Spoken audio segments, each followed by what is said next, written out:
Umar M. Sharif, sautin zuciya, gudunmawar zamani. A cikin kowace al'umma, akwai murya da ba ta gushewa, murya da ke ɗauke da tausayi, ƙauna da gaskiyar rayuwa, muryar da ke shiga zuciya ba tare da izini ba. Cikin hikimar zance da salon magana mai ratsa zuciya, wannan shiri zai yi mana tafiya zuwa duniyar Umar M. Sharif, mawaƙi, jarumi, kuma ɗaya daga cikin ginshiƙan fasahar Kannywood.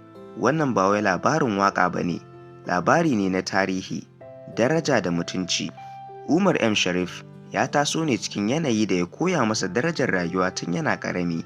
Tun daga farkon rayuwarsa ya nuna sha'awa ga waƙa, baitoci da furici mai ma'ana. A lokacin da wasu ke kallon waƙa a matsayin nishaɗi kawai, Umar ya ganta a matsayin saƙo, saƙon da zai gyara, ilmantar, kuma haɗa zukata.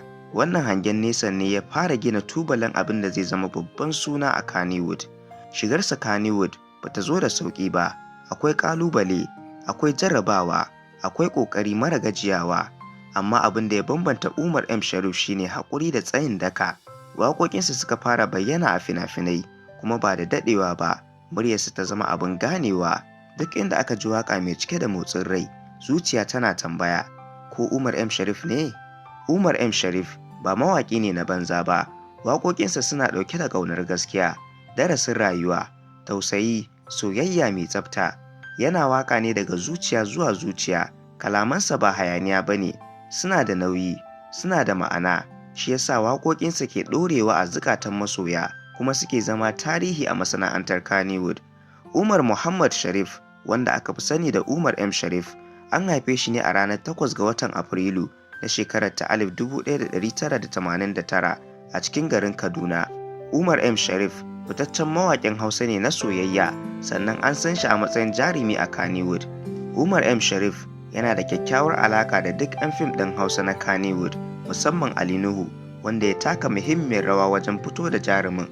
Jarumin ya fara karatun Alkur'ani tun yana yaro a gida, kafin ya shiga makarantar boko. Zuwa yanzu ya kai matakin digiri, wanda yake yi a jami'ar jihar Kaduna, wato KASU.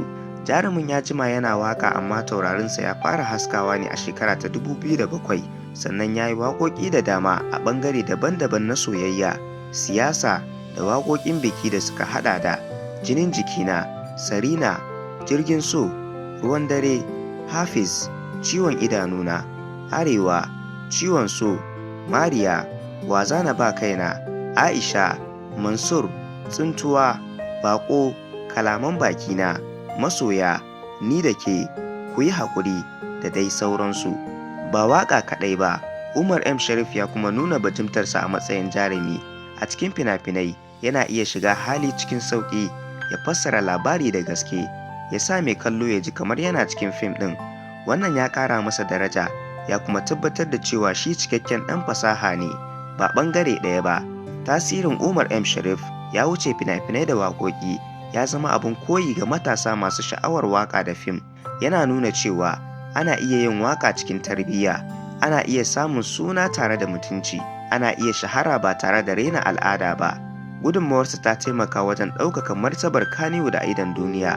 Ɗaya daga cikin manyan ginshiƙan rayuwar Umar M. Sharif shine mutunci, ba wai kawai a fagen aiki ba, har ma a rayuwarsa ta yau da kullum.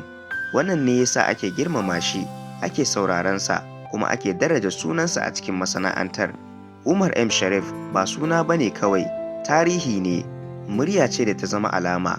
A duniyar Kannywood, inda da yawa suke zuwa su wuce, sunan Umar M. Sharif ya tsaya daram cikin daraja, mutunci da kima. Wannan shine labarinsa, kuma wannan shine sautin zuciya. Sunana Abba Hassan, ku ci gaba da kasancewa da Nigerian Update da Abba Hassan TV.